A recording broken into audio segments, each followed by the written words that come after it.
नमस्कार प्रेक्षकांनो, उद्योगमार्ग परिवारात तुमचं सर्वांचं खूप खूप स्वागत आहे. आज आपल्या सोबत खूप युनिक असं व्यक्तिमत्व आहे. 1997 मध्ये हिंगोलीमध्ये एका अगदी छोट्याशा गावामध्ये जन्म झालेला आणि पूर्ण बालपण त्यांचं गावामध्येच गेलेलं. आणि प्रत्येकाचं काहीतरी स्वप्न असतं. लहानपणीच आपण पाहतो की आयुष्यामध्ये आपल्याला काही ना काही मोठं करायचं आहे आणि आयुष्यामध्ये मोठं करायचं आहे, समाजामध्ये काहीतरी बदल करायचा आहे. कारण ग्रामीण भागातल्या विद्यार्थ्यांना पूर्ण परिस्थिती जाणीव असते आणि सरांना ती जाणीव होती. आणि मग बदल समाजामध्ये कसा करायचा आहे, स्वतःच्या आयुष्यामध्ये मोठं कसं व्हायचं आहे, तर स्वतः काहीतरी युनिक काहीतरी करायचं. आणि त्यांच्या समोर एक त्यांना स्वप्न दिसत होतं की आपण स्पर्धा परीक्षा माध्यमातून आपण खूप चांगलं काहीतरी करू शकतो आणि स्पर्धा परीक्षेच्या माध्यमातून काहीतरी करायचं.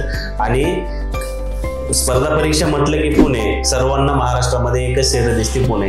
त्यांनी तीच सिटी निवडली आणि 2016 मध्ये पुण्यामध्ये एंट्री केली.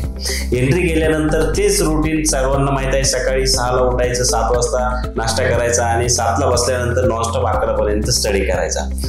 अवघ्या हे जे नियोजन होतं हे अवघ्या 4 ते 5 वर्षे निरंतर चाललं, पण त्यांना त्याच्यामध्ये यश भेटलं नाही. पण यश भेटलं नाही हे म्हणता येणार नाही, कारण त्यांना ह्या 4 वर्षामध्ये जी शिस्त लागली होती, सकाळी उठायचं, आपलं काम करायचं, जी शिस्तबद्ध जे 4 ते 5 वर्षे त्यांनी स्टडी केला होता, तेच नॉलेजच्या बेसवर स्वतःचं काहीतरी स्टार्टअप करायचं ह्या उद्देशाने मार्केट रिसर्च करायला त्यांनी सुरुवात केली. आणि मार्केट रिसर्च करत असताना त्यांच्याकडे गुंतवणूक नसल्यामुळे 0 इन्व्हेस्टमेंटमध्ये बिझनेस कोणता चालू होईल, त्यांनी त्यांच्या 0 इन्व्हेस्टमेंटमध्ये त्यांना बिझनेस चालू करायचा होता. आणि ते ध्येय समोर ठेवून त्यांनी व्हिज्युअल व्हेंचर नावाचं एक स्टार्टअप उभा केलं.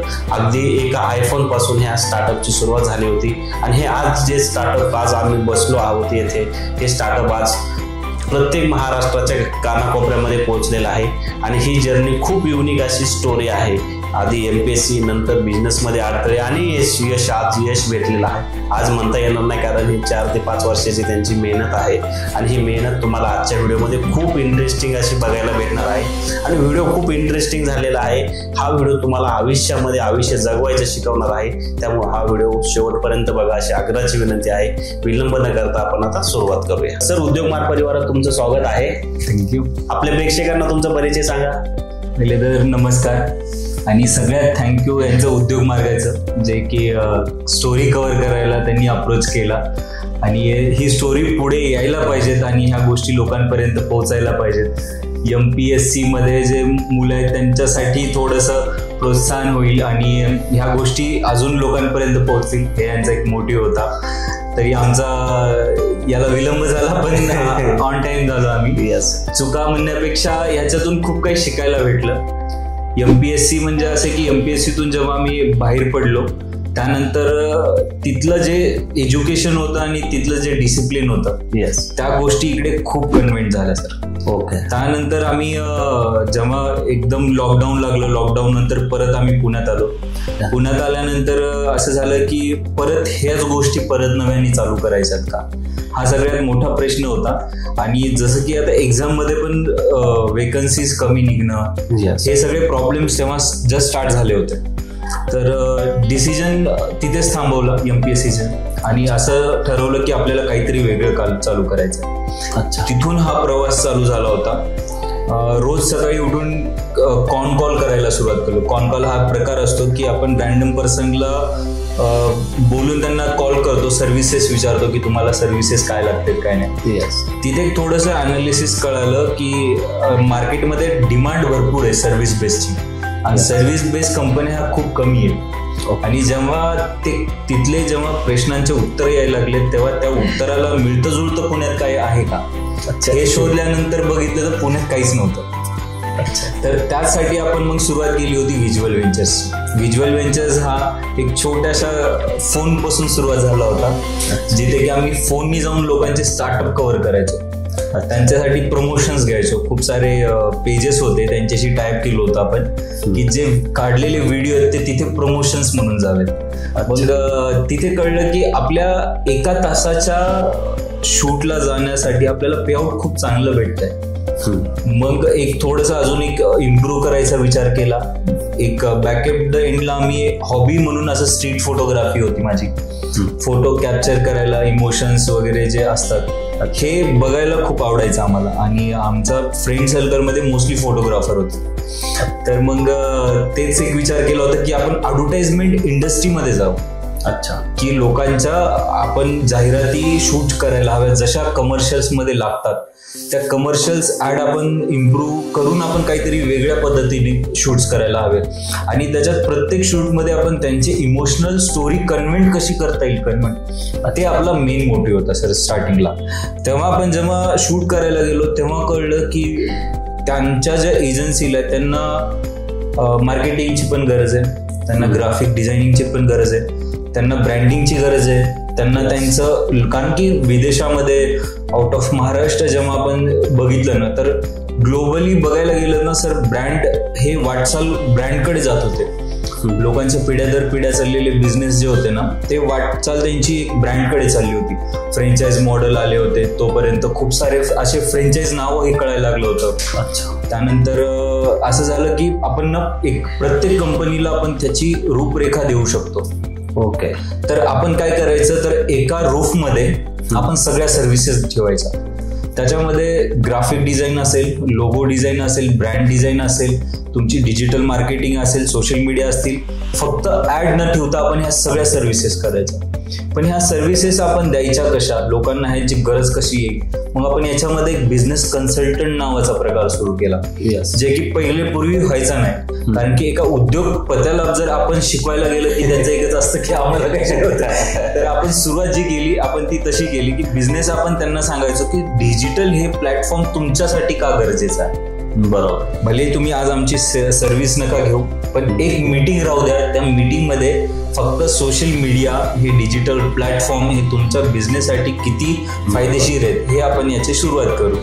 हे करता करता सर आपल्याला नॉलेज नव्हतं की आपण ह्या क्षेत्रामध्ये सर्व्हिसेस कशा असतात, काय असतात. मग परत अभ्यास, परत ह्या गोष्टी करायच्या आता हा सगळ्यात मोठा प्रश्न होता. तर आपण सगळ्यात स्टार्टिंगला एक 6 महिन्याची ग्राफिक डिझायनिंगचा कोर्स घेतला. अच्छा. त्या कोर्समध्ये केला. येस, मी स्वतः केला की एक थोडं नॉलेज असावं या फील्डमध्ये. पण तो असं झालं की सर ते कोर्स संपायच्या आधीच व्हिज्युअल व्हेंचर्स ही तयार झाली. अच्छा. म्हणजे आधीच ते प्लॅटफॉर्म झाला होता. तिथे आपल्याला फक्त टेक्निकल वर्ड्स कळाले होते की ते काय काय करायचे. मग तिकडून ज्या गोष्टी आल्या त्याच्या बहुतेक मला वाटतं एका आठवड्यात अर्निंग स्टार्ट झाली होती. अच्छा. की त्या कोर्सच्या, आणि तो कोर्स पूर्ण करायच्या आधी आमचं सेटअप सगळं झालं होतं. आणि मग आपण जर प्रत्येक सर्व्हिसेसचे कोर्स करत गेलो ना तर त्यांना वेळ आणि लागणारा टाइम पिरियड आणि नॉलेज ह्याच्यामध्येच गुंतून जाईल. बरोबर. मग त्याऐवजी आपण एक पर्याय निवडला. ह्या फील्डमधले बेस्ट आणि टॉपचे जे लोक आहेत त्यांना हायर करायचं आपल्या याच्यामध्ये व्हिज्युअल व्हेंचर्समध्ये. हायरिंगला पैसे नसायचे, काय करायचं, केव्हा करायचं, कसं करायचं.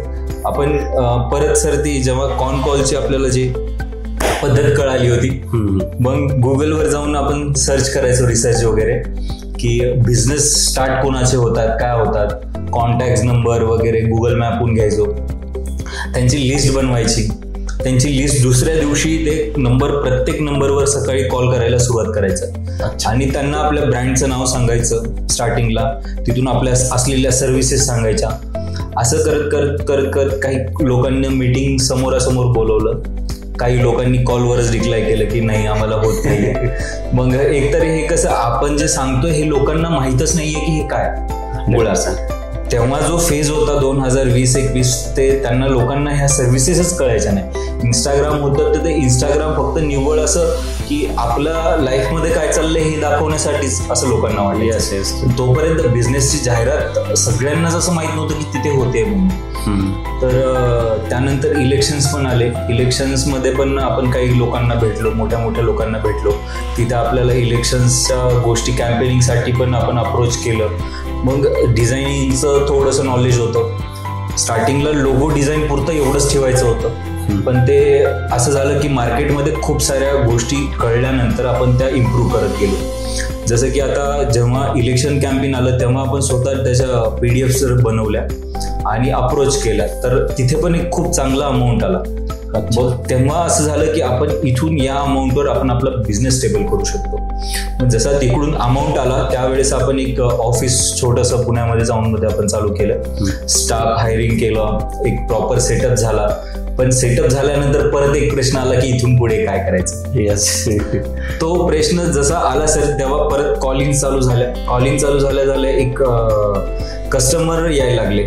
जेव्हा लोकांना कळायला लागलं की अशा एका रूफमध्ये ह्या सगळ्या गोष्टी भेटतात आणि त्या सगळ्या एकमेकांशी कनेक्टेड आहेत, तर लोक त्या सर्व्हिससाठी थोडंसं अप्रोच सुरू झालं करणं. तर तेव्हा त्यांना पटलं की आपण ह्या गोष्टी आपण करू शकतो म्हणून. तेव्हा सर मी एक 6 महिने आणि 1 वर्षासाठी आपण सर्व्हिसेस प्रोव्हाइड करायचो. तर माझी पहिली जी डील होती सर ती एक 6 महिन्यासाठी एक क्रॅक झाली.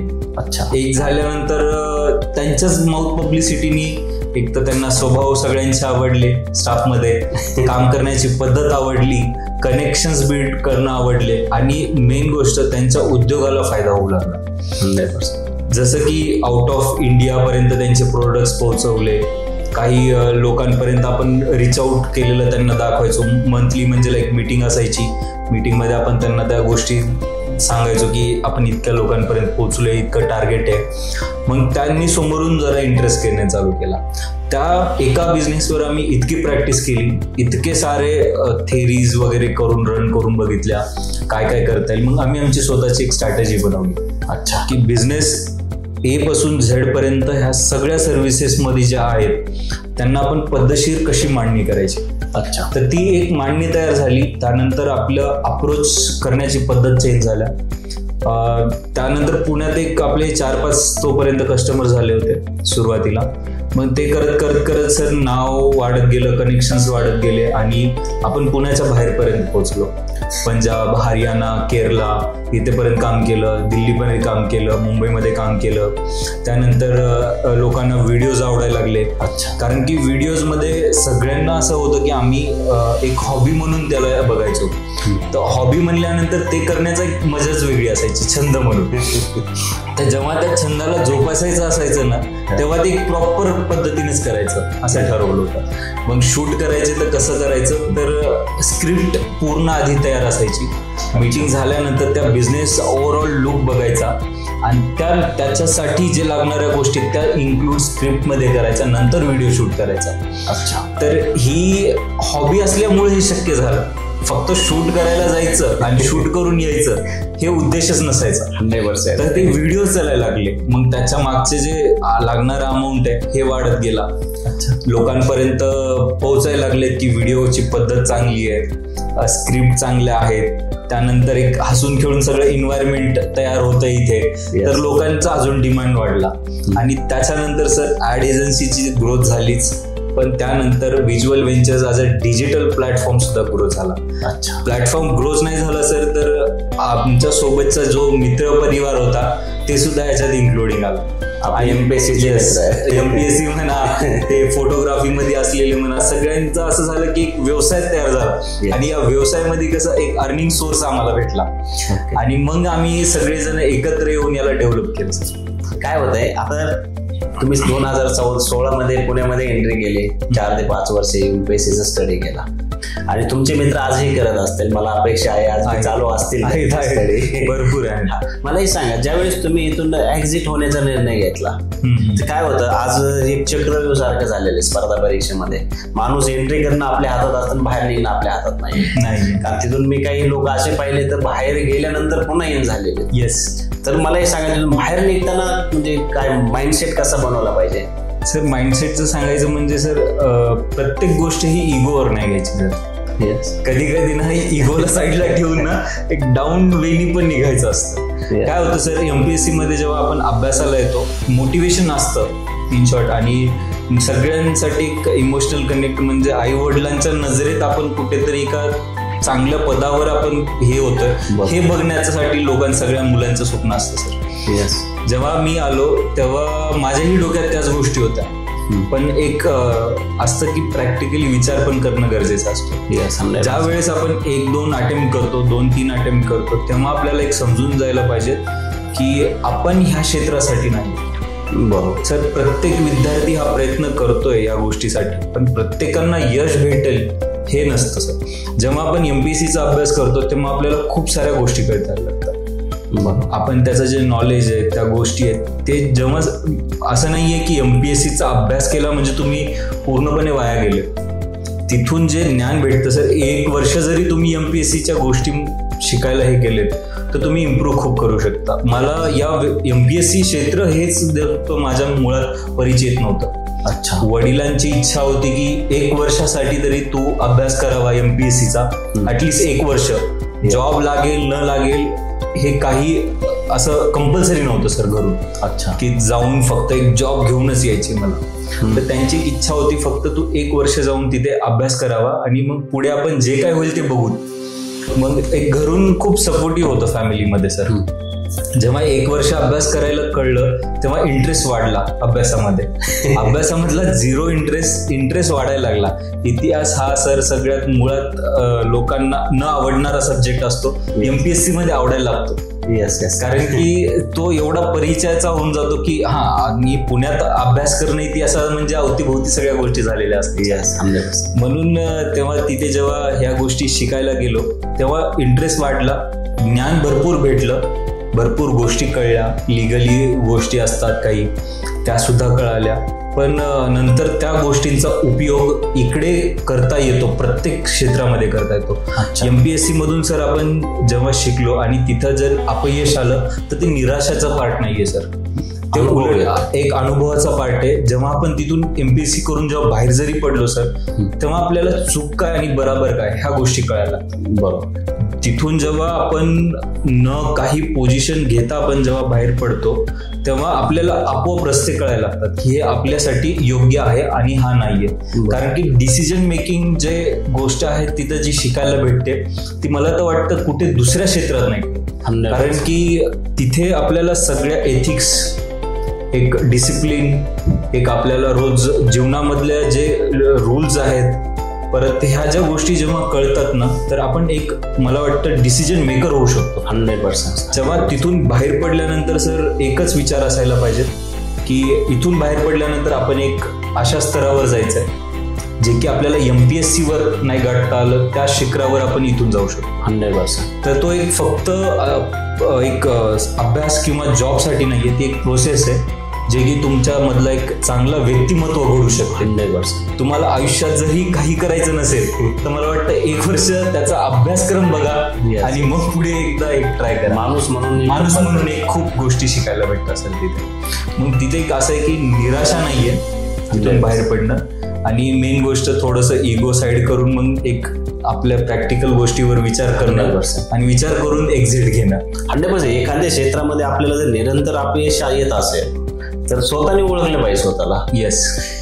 तुमच्यापैकी जर काही प्रेक्षक आपले बघत असतील MPSC करणारे विद्यार्थी, लक्षात घ्या, ज्यावेळेस आपण 5-6 वर्ष एखाद्या क्षेत्रामध्ये निरंतर स्टडी करतो आणि वारंवार जर आपल्याला अपयश येत असेल तिथे तर त्यावेळेस काय होतं, एज पण खूप मॅटर करतं. ज्यावेळेस तुम्ही 30, 31, 32चे होतं त्यावेळेस जिम्मेदाऱ्या खूप वाढलेल्या असतात.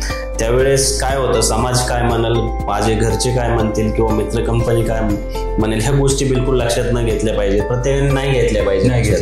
काय होतं, काही मुलं ते समाजाच्या टेन्शन मधून तिथून बाहेर निघत नाही आणि एक आयुष्यामध्ये एक स्टेज अशी येते ज्यावेळेस आपण बाहेर निघतो त्यावेळेस बऱ्याचशा गोष्टी आपल्या हातातून गेलेल्या असतात. तसं कोणाच्या आयुष्यामध्ये घडलं नाही पाहिजे. त्याच्यासाठी वेळेला निर्णय घ्या आणि काहीतरी चांगलं आयुष्यामध्ये काही करू शकता. सरांनी स्टार्टअप चालू केलं, MPSC करून स्टार्टअप चालू केलं, आज लाखो रुपयांची उलाढाल करतायत महिन्याकाठी. ते तुम्ही त्यांच्याकडून ह्या गोष्टी शिकू शकता.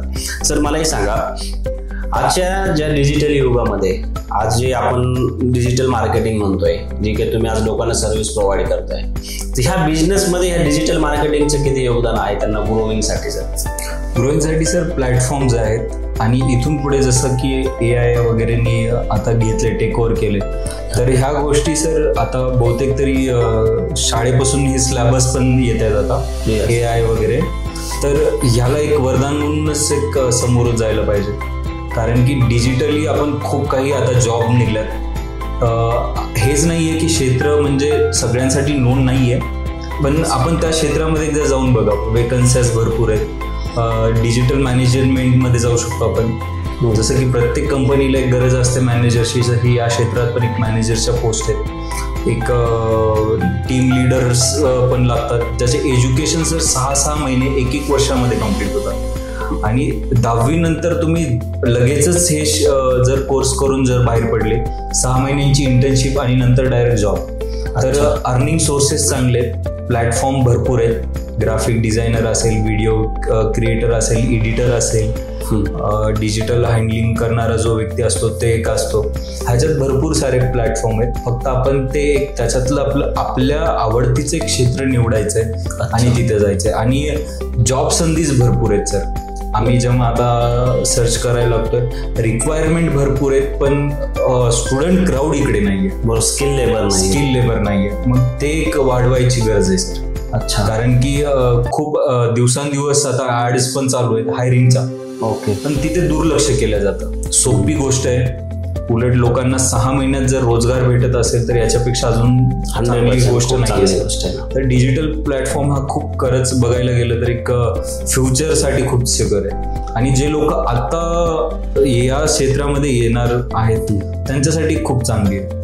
कारण की 1-2 वर्षात ते स्वतःच्या टीम बनवून लीड करू शकतात किंवा एका कंपनीमध्ये चांगल्या एका प्लॅटफॉर्मवर थांबू शकतात. सर आपल्या कंपनीमध्ये सध्या कोणकोणते सर्व्हिसेस प्रोव्हाइड करताय सर आपण? सर आपण सध्या ॲडव्हर्टाइजमेंट करतोय, ब्रँडिंग करतोय, social media consultations, consultant, business consultant, graphic designing, brand designing आणि ओव्हरऑल आपलं डिजिटलवर लागणारे जे प्लॅटफॉर्म्स आहेत ते पण करतो आपण इंस्टाग्राम, फेसबुक, व्हॉट्सअप, यूट्यूब ह्या सगळ्या आपल्याकडे हँडलिंग असते.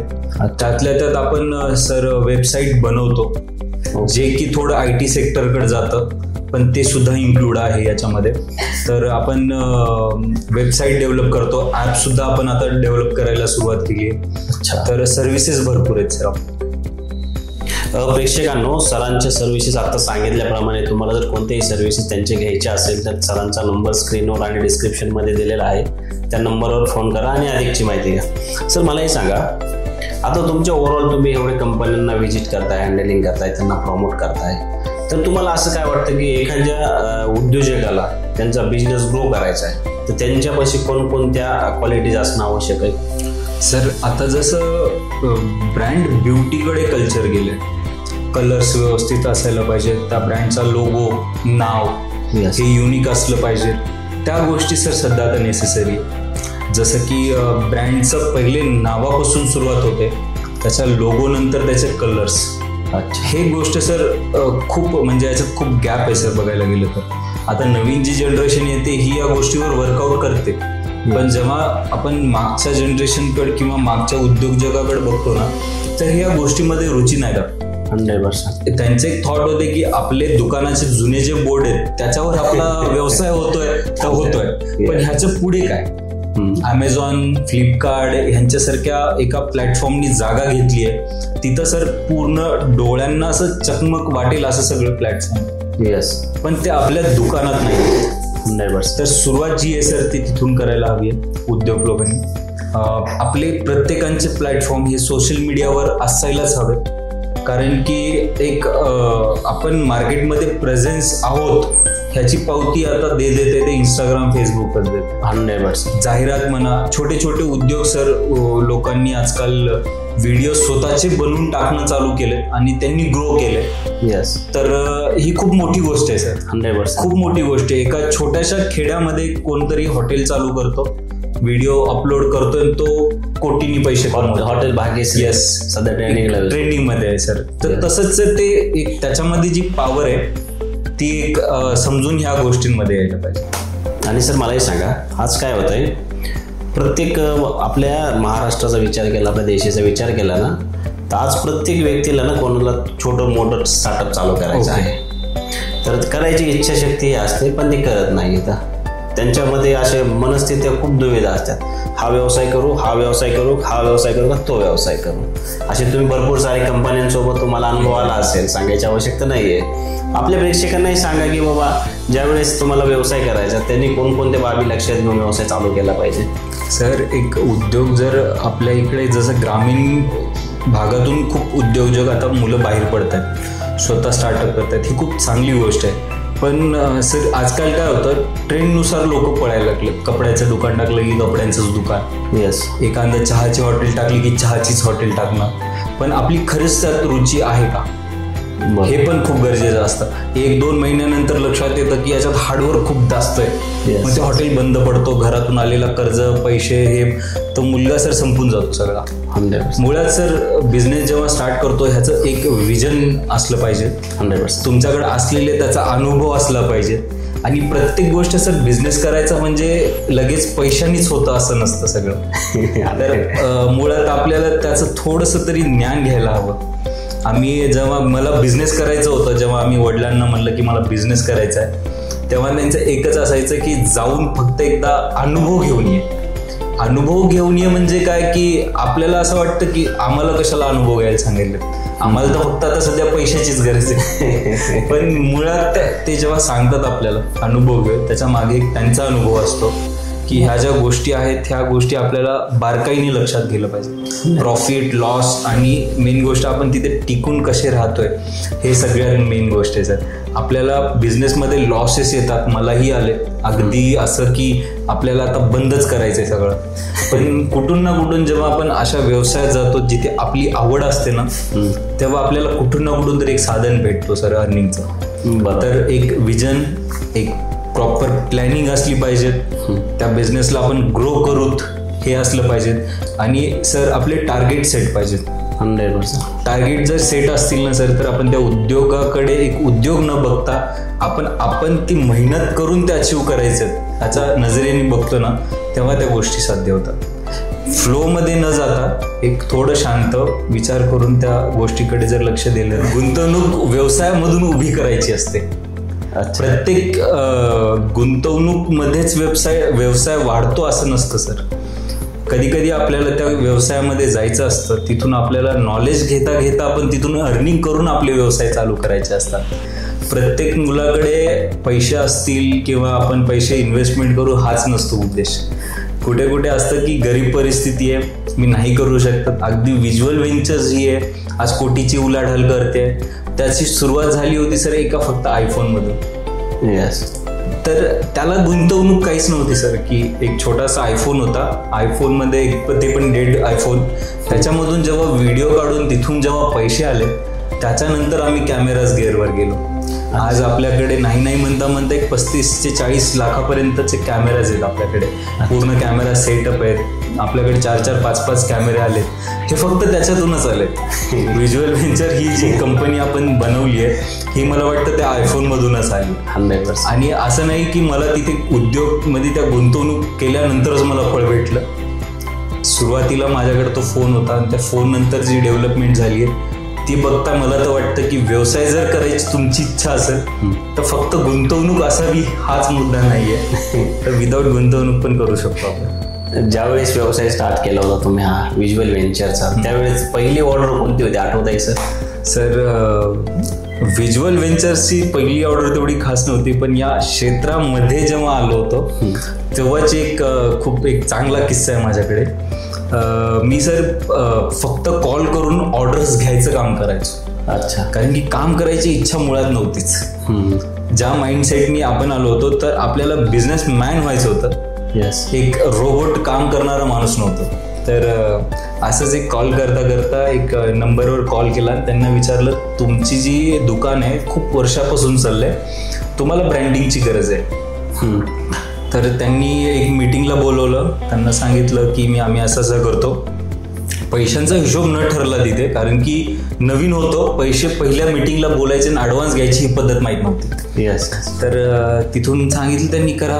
आम्ही बाहेर आलो, मग कॉल सुरू केले. स्टाफ नव्हता, डिझाईन मला करायची नव्हती, म्हणून एक मित्र भेटला, त्याच्याकडून म्हणलं की असं लोगो आहे त्याच्यावर काम करायचं आहे. त्यालाही विचारलं नाही की तू किती घेणार.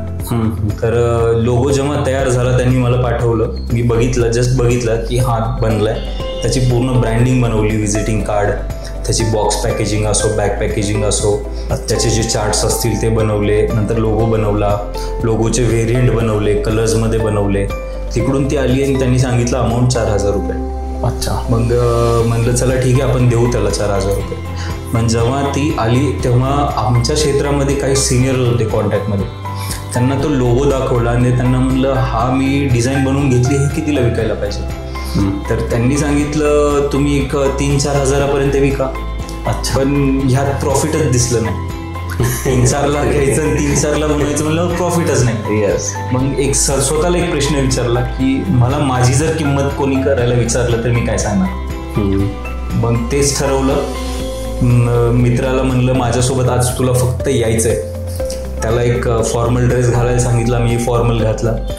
एका दुसऱ्या मित्राकडून लॅपटॉप घेतला, तो पेनड्राईव्ह त्याला लावला. त्या दिवशी सर पैसे नव्हते तरी पण कॅब करून गेलो आम्ही पहिल्या वेळेस की इम्प्रेशन पडायला पाहिजे. त्याला सांगितलं आजच्या दिवस मला सर म्हणायचं. अच्छा, पुढे तुम्हाला काही मत चालेल पण आजच्या दिवस मला एक सर म्हणून बोलतो. मग तो आला, त्यांनी बॅग स्वतः कॅरी केली त्या दिवशी. त्यांनी बॅग काढला, लॅपटॉप काढला, सुरू केला. आणि सर त्यावेळेस फक्त एक श्वास घेतला आणि त्यांना लोगोविषयी बोलायला सुरुवात केली. ब्रँडिंग समजून सांगितली त्यांना, ह्या लोगोसचे फायदे तोटे नफा ह्या सगळ्या गोष्टी सांगितल्यात. उद्या याला लिगल केल्यानंतर तुम्ही हे तुमच्यावर जर कोणी ॲलिगेशन्स टाकलं की आमचं दुकान हे या नावाचं आहे त्या नावाचं आहे तर तुमच्याकडे प्रूफ्स आहेत. ह्या गोष्टी त्यांना जेव्हा समजून सांगितल्या, ते जे समोर ओनर होते त्यांनी फक्त असं अर्धा तास मी जे काय बोललो मलाही कळालं नाही आणि मला वाटतं त्यांनाही काही कळालं नसेल, पण त्यांनी एक शांत बसून तो असा एक स्थिरपणे ऐकलं. ऐकल्यानंतर माझी स्पीच संपली, मी शांत बसलो. आणि शांत बसल्यानंतर त्यांनी विचारलं की 2 मिनिटांनी अमाऊंट किती झालं. मी त्यांना सांगितलं सर 25K. एक त्यांना तसं अमाऊंट सांगितलं. त्यांनी एक चेअर संपवली मागे, लॉकरमधून पैसे काढले, हातात ठेवले. हातात ठेवल्यानंतर सर जेव्हा आम्ही बाहेर आलो ते पैसे घेऊन, डोळ्यातून असे अश्रू होते आणि हातात असे 25,000 होते. अरे बापरे. जे लोक आपण 4,000मध्ये गेले आपण ते 25 पर्यंत विकू शकतो. आणि ह्याच्यामधूनच कळलं की ह्या फील्डमध्ये एक स्पेसिफिक अमाऊंट नाही आहे ठरलेले आणि इथे तुम्ही जी ग्रोथ करू शकता ती अनलिमिटेड आहे. 100%. म्हणून त्या दिवशी आम्ही ठरवलं होतं की आपल्याला ह्या क्षेत्रात काम करायचं आहे आणि ह्याच पद्धतीने करायचं आहे. मग जेव्हा एनरोल झाला आणि नंतर पुढे गेलो तर पहिली ऑर्डर म्हणण्यापेक्षा पहिलं काम जे होतं आयुष्यातलं ते खूप आठवणीत आहे. आणि सर मग सांगितल्याप्रमाणे वडील म्हटले एक वर्षभर MPSC कर, म्हणजे ह्याचा अर्थ वडिलांचं काहीतरी स्वप्न होतं तुमच्याकडून, काही अपेक्षा होता. वडिलांचं स्वप्न सांगण्यापेक्षा सर वडिलांची अपेक्षाच एवढी होती की तू असं काही घडायला हवं नाहीये, फक्त एक व्यक्ती आणि एक माणूस म्हणून तो एक बाहेर चांगला येईल. अच्छा. चुकीच्या मार्गाने जाण्यापेक्षा एक चांगल्या बिझनेस तर मला आधीपासून आवड होती MPSCच्या क्षेत्राच्या आधी, पण लोकांचे आजूबाजूंचे की तुमचा मुलगा काय करतोय, तुमचा मुलगा काय करतोय, काय करायला पाहिजे, हे सतत पप्पांना असायचं. पप्पा एक चांगल्या पदावर असल्यामुळं त्यांना आजूबाजूमध्ये ज्यांची मुलं चांगल्या पद्धतीने शिकतायत हे करतायत तर वडिलांना त्याचे टोमणे असायचे. म्हणून त्यांची एक इच्छा होती की तू नोकरीला नको लागूस पण एक चांगल्या डायरेक्शनने अभ्यास करून दाखव. त्यांची फक्त एकच इच्छा होती की 1 वर्ष तरी तू अभ्यास करावा, कारण की त्यांना एक माहित होतं की MPSC मध्ये जेव्हा 1 वर्ष अभ्यास करतो माणूस तेव्हा आपोआप त्याला आवड निर्माण होऊन जाते. सर एखाद्या युवकाला जर डिजिटल मार्केटिंगमध्ये करिअर करायचं असेल तर त्याची सुरुवात कशी असली पाहिजे? सुरुवात सर काही अशी अवघड पद्धत नाही आहे. एक तुम्ही 3 महिन्याचा किंवा 6 महिन्याचा कोर्स करून डिजिटली जर तुम्ही डिजिटल मार्केटिंगमध्ये पदार्पण करू शकता. बेसिक सॅलरीपासून एक सुरुवात करायला पाहिजे. कोर्सही काही जास्त ड्युरेशनचे नाही आहेत आणि एज्युकेशन बघता एक इंटरेस्टिंग काहीतरी शिकायला भेटतं हे पण एक महत्त्वाचं. तर एक 3 ते 6 महिन्याच्या कोर्समध्ये तुम्ही एक चालू करू शकता. आपल्याकडे अवेलेबल आहेत का? हां, आपल्याकडं कोर्सेस अवेलेबल आहेत. कोर्सेस ॲक्च्युली नवीन अजून AI जनरेटेड पण कोर्सेस आहेत जे की त्याच्यामध्ये AIनी तुम्ही तुमच्या डिजिटलीमध्ये ॲड्स रन कशा करू शकता ह्या गोष्टी सुद्धा शिकवल्या जातील. प्रेक्षकांनो, तुम्हाला जर एखाद्याला डिजिटल मार्केटिंग संदर्भात जर कोर्स वगैरे जर बाय करायचा असेल किंवा जॉईन करायचा असेल तर सरांची विज्युअल व्हेंचरचे जे स्टार्टअप आहे त्यांच्यामध्ये हा कोर्ससुद्धा अवेलेबल आहे. तुम्ही त्याच्यामध्येही एनरोलमेंट करू शकता. सर मला हे सांगा, काय होतं व्यवसाय म्हटलं ना तर मल्टिपल सारे प्रॉब्लेम येतात. आपल्या प्रेक्षकांना हे सांगा, तुम्हाला ह्या व्यवसायामध्ये काही अडचणी आल्या का? जर आल्या असतील तर त्यातून तुम्ही काय शिकलात? सर व्यवसाय करता करता मुळात शिकणं हाच आमच्याकडे एक मेन गोष्ट होती, कारण की असा दुसरा व्यवसाय नव्हता. आपल्याला स्वतः काहीतरी नवीन बनवायचं होतं. मग तिथूनच आपल्याला शिकणं हेच पर्याय होता आम्हाला. जेव्हा मी व्यवसायात आलो तेव्हा सर बेसिक काही गोष्टी असतात. एक तर जेव्हा आपलं कंपनीशी कोण्या व्यावहारिक हे ठरतं जेव्हा की व्यवहार आपला कसा व्हायला पाहिजे, तर ॲग्रीमेंट नावाची गोष्ट असते सर. ती ॲग्रीमेंट आम्हाला पहिले पूर्वी असं माहीत नव्हतं की हा ॲग्रीमेंट कळायचं. तेव्हा फक्त एकच होतं की क्लायंट आपल्यापर्यंत आला पाहिजे. यस. तेव्हा आम्ही स्टार्टिंगच्या फेजमध्ये ॲग्रीमेंट असणं ॲग्रीमेंट नसणं ह्या गोष्टी माहीत नव्हत्या. तर भरपूर सारे लॉसेस झाले सर. काही केसेसमध्ये आम्ही 5-5, 6-6 लाख रुपयाचे लॉसेस घेतलेले. त्याच्यामध्ये लोकांनी पूर्ण काम संपल्यानंतर असं हात उचललेत की तुम्हाला द्यायला अफोर्ड होत नाहीये. तर ही खूप मोठी शिकायला पहिले भेटली की व्यवसाय आपण जेव्हा करतो आणि कोणाशी जेव्हा आपण आपल्या सर्व्हिसेस देतो तिथं मुळात ॲग्रीमेंट असतं हे 5 लाख गेल्यानंतर कळले. तर ही जी गोष्ट आहे सर, तेव्हा खूप मोठा अमाऊंट गेलं छोटी गोष्ट कळण्यातानी.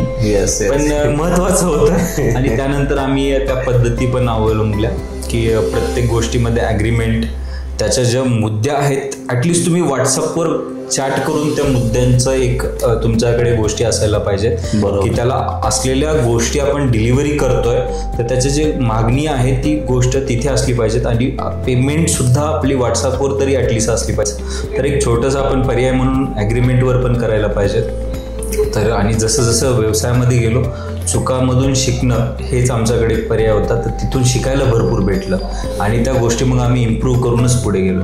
सर काय होतंय, आज जर आपण नेट अनालाइज केलं ना बिझनेसचं, आता कंपन्या मी भरपूर साऱ्या एक्सप्लोर केल्यात महाराष्ट्रामधल्या, पण मी अशा काही कंपन्या बघितल्यात काही कंपन्या भरपूर वेळेस बंदसुद्धा पडल्या लेबरमुळे.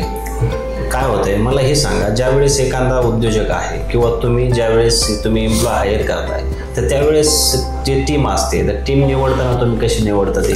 सर सुरुवातीला टीम निवडता नाही आली सर, टीम सोबतच होती.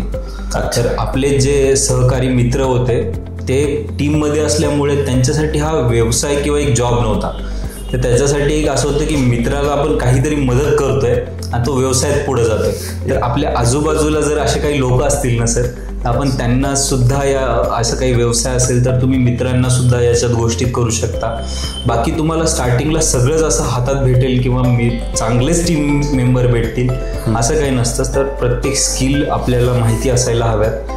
तर तेव्हा कुठं आपण ते सुरुवात करू शकतो आणि एकदा प्रॉपर आपण एका लेवलला आलो की जिथे आपण व्यवसायासाठी आपल्याला टीम बिल्ड करू शकतो. तर प्रॉपर एज्युकेटेड लोक आणि आपण त्यांना त्यांच्या अमाऊंटनुसार सॅलरी पे करतील असे लोक हायर करणं गरजेचं असतो. की नवीन कोणता इंटर्न आपल्या आता चालू आहे खूप की लोक इंटर्नला हायर करतात आणि बिझनेस स्टार्ट करतात. एक तर त्याच्याकडे नॉलेज नसतं, मुळात त्याच्याकडे कमी नॉलेज आणि आपण त्याला मोठ्या मोठ्या प्रोजेक्ट्सवर कामाला लावतो. तर हे खूप चुकीचं असतं. तर टीममध्ये एक नॉलेजेबल पर्सन, एक सिनियर पर्सन ज्याला अनुभव असेल ह्या गोष्टी इन्क्लूड करणं गरजेचे असतात. माझ्या केसमध्ये व्यवसाय आम्ही ॲड एजन्सीपासून सुरुवात केली होता, जेणेकरून आमच्या टीममध्ये जे होते ते सगळे इंटरेस्टेड शूटसाठी होते. अच्छा. तर एक आमच्याकडे तो बेस होता आणि मग तिथून आम्हाला पुढं जाता आलं. तर प्रत्येकाने पहिले स्वतःच्या स्किल ओळखाव्या आणि आपल्याकडे जी स्किल नसेल त्या स्किल पर्सन तसं आपल्या व्यवसायात पहिले तर आणायला हवं. सर मला हे सांगा, आता तुम्ही जे स्टार्टअप झिरोपासून चालू केलं होतं, आज ते अगदी उंच शिखरावर पोहोचलेलं आहे, तर ह्या पूर्ण जर्नीमध्ये आईवडिलांच्या काय प्रतिक्रिया जातात? प्रतिक्रिया सर एक सांगायचं तर पहिले एक्झॅक्टली आज पप्पांना जेव्हा विचारलं की तुमचा मुलगा काय करतो, त्यांच्याकडे सर अजून उत्तर नाही आहेत की ते सांगणार तरी काय, की ते सांगून टाकतात ग्राफिक डिझायनर आहे किंवा हा व्हिडिओ काढतो वगैरे म्हणून, आणि त्यांना अजूनही त्यांना माहित नाही की मुलं काय करतात. तर हा सगळ्यात मोठा प्रश्न आहे या फील्डमध्ये. अपेक्षा असं की सर आता जेव्हा मी काम करायला लागलो तर काही कस्टमरचे त्यांना म्हणजे संवाद साधायला एक असा मुमेंट्स आले की कस्टमरनी जेव्हा त्यांना सांगितलं की हां सरांचे कामं खूप असे आहेत, आम्हाला एवढा फायदा झाला, असं झालं तसं झालं, तेव्हा त्यांना एक सॅटिस्फॅक्शन आलं. आणि हार्डली एक किस्सा झाला होता की वडिलांना कोणीतरी असंच हे केलं की मुलगा काय शूट करतो वाटतं तुमचा, असं तसं. मला वडिलांचा रात्री कॉल आला की म्हणे काय चालू आहे. मी म्हणलं त्यांना काही नाही, असे बिझनेस चालू आहेत म्हणे, किती काय झालं एक हिशोब सांगशील का. म्हणलं एवढं झालं.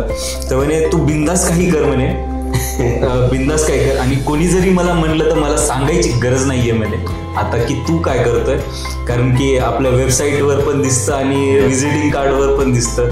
तर ती कामाची पावती त्यांना जेव्हा भेटली ना, त्यांना आता असं नाहीये की तुम्ही काहीतरी वेगळं म्हणजे त्यांनी जॉब करावा किंवा काय करावा, तर ते आता संतुष्ट आहेत आणि एकदम रिलॅक्स आहेत. आणि आता टेन्शन त्यांचं आता फ्री झालंय की जेव्हा कंपनी डेव्हलपमेंट झाली, कंपनीचं नाव झालं, काही लोकांपर्यंत त्यांना कळलं की हा मुलगा चांगल्या रस्त्यावर आहे, तेव्हा आता त्यांना त्यांच्या अशा अपेक्षा नाही आहेत की तू अशा गोष्टी कराव्या. त्यांचं एवढंच आहे की ज्या क्षेत्रात आहेस तुला मजा वाटते, तुला व्यवस्थित वाटतंय, तू जोपर्यंत करतोयस तोपर्यंत बिंदास कर, बाकी आम्ही आहेत. आता फ्युचर प्लॅनिंग काय?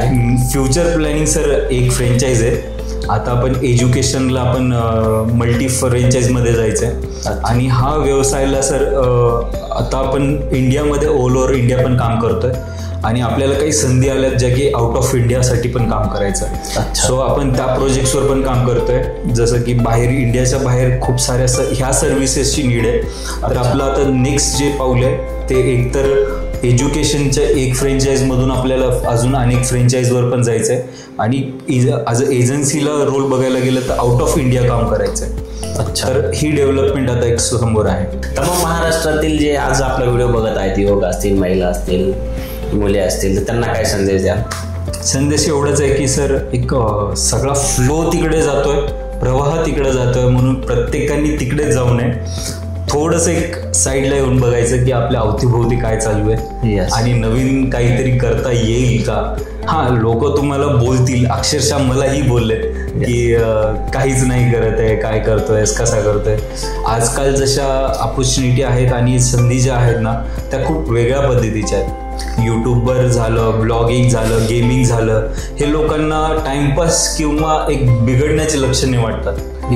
सर या व्यवसायात सर खूप काही आहे. जेवढं एक सरकारी बेंचवर बसून एक माणूस जेवढा या व्यवसायात डेव्हलप नाही करू शकत त्याच्या क्षेत्रामध्ये, त्याच्यापेक्षा कितीतरी पटीनं आपण ह्या व्यवसायात करू शकतो. तर तुमचा मुलगा कॅमेरा घेऊन जर समोर कॅमेरापुढे बोलत असेल आणि तुम्ही त्याला मारत असाल सर, खूप चुकीचं आहे. 100%. तर त्याच्या मागे तुम्ही थोडं सर्च करा, रिसर्च करा, ब्लॉगिंग नाव काय असतो, तर त्याला थोडं अजून थोडी माहिती द्या, जेणेकरून ते चुकीचं कंटेंट ना अपलोड करता एक प्रॉपर एक चांगल्या वेनी चांगले कंटेंट अपलोड करून त्यांनी पुढे जावं. मी तर म्हणतोय सर त्या लोकांना उलट पुश करायची गरज आहे ते की सरकारी जॉब IT सेक्टरमध्ये जायचंय किंवा तिकडेच काहीतरी करायचंय हे न ठेवता आपण या व्यवसायाला पण हे करू, प्रमोट केलं. येस. आणि सर बघायला गेलं तर डिजिटल इंडस्ट्री आता आजकाल एक IT क्षेत्रासारखीच एक ग्रो करायला लागली आहे. त्या एजन्सीला एजन्सी म्हणण्यापेक्षा एक आता कंपन्यांकडे वाटचाल चालू आहे सगळ्यांची. कारण की ॲप डेव्हलप करणं, वेबसाईट डेव्हलप करणं हे एक IT सेक्टरचाच भाग आहे. आणि ह्या सर्व्हिसेस सुद्धा याच्यामध्ये येत असतील तर आजकाल ती एजन्सी न राहता एक कंपनीकडे वाटचाल. 100%. तर एक फ्युचर सिक्युअर आहे. फक्त तुम्ही एकदा फ्लोच्या विरुद्ध प्रवाहाच्या दिशेने विचार करायला. 100%. प्रेक्षकांनो, आपण आजच्या व्हिडिओमध्ये खूप डिटेल ॲनालाइज केला आहे आणि त्याच्यामध्ये आपण कोणत्याही एका पिलरवर बोललेलो नाही आहेत. आपण भरपूर सारे पिलर कव्हर केलेले आहेत. सरांची जर्नी बघितलेली आहे. फ्युचर आता कोणतं डिजिटल मार्केटिंगचं काय फ्युचर आहे. सर्वात महत्त्वाचं म्हणजे दैनंदिन आयुष्यामध्ये जगत येणारे जे प्रॉब्लेम आहेत त्यांना आपण कसं सॉल्व्ह केलं पाहिजे, व्यवसायामध्ये कशा प्रकारे आपण इम्प्रूव्हमेंट केली पाहिजे, व्यवसायाचं स्टार्टअप कशा प्रकारे चालू केलं पाहिजे, मार्केट कशा प्रकारे रिसर्च केलं पाहिजे आणि बरंच काय आपण आजच्या व्हिडिओमध्ये पाहिलेलं आहे. प्रेक्षकांनो, उद्योगमार्ग तुमच्यासाठी असेच नवनवीन बिझनेस आयडिया घेऊन येत असतात आणि असेच पॉडकास्टसुद्धा सरांसारखे जे माणसं सक्सेसफुल होतात, आयुष्यामध्ये काहीतरी करून दाखवतात आणि समाजामध्ये काहीतरी चेंज आणतात, अशा माणसांना आपण उद्योगमार्गच्या माध्यमातून लोकांपर्यंत पोहोचवत असतो.